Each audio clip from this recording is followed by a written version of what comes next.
Hi teachers and staff. Let's walk through how to create and edit a progress report template in the staff portal. It's simple. Before that, let's go over how progress reports usually work. The admin starts by creating a template and sending it to the teachers. The teachers then fill out the reports, assessing how their students are doing. Teachers submit the completed reports to the admin. The admin reviews everything and shares the reports with the students and parents, if linked to a parent account. Got it? Great! Let's jump into creating and editing a template. In the navigation menu, click Progress Reports. Go to the Template tab and click the Create Template button. Start by filling in the template details. Enter a title in the Progress Report title field to name your report. In the Progress Report description box, add a brief description. Choose the subject from the drop-down menu. Next, add questions to your report. Let's type in the question. Then, pick the question type from the drop-down menu. Options include multiple choice, short answer, and many other formats. This time, let's pick paragraph type.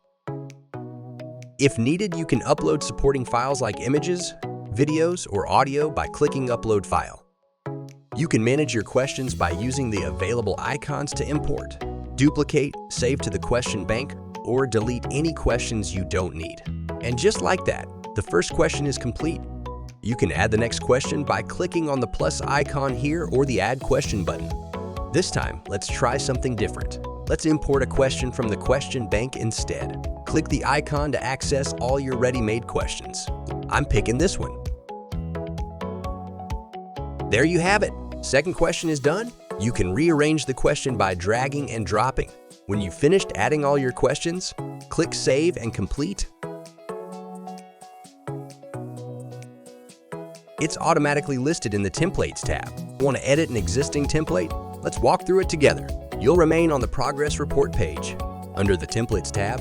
Next, find the progress report you want to edit, scroll through the list or use the search bar to quickly find it. Once you've found it, go to the Actions column and click the three-dot menu of the corresponding row. From the drop-down, select Edit. Now it's time to make your changes. You can update the progress report details, manage the questions, add, edit, rearrange, or delete them. When all changes are complete, click the Save and Complete button to finalize your changes. That's all there is to it. With your progress report created, you're now ready to assign them. Simple, right? I hope this helped. We'll catch you next time on ilerno.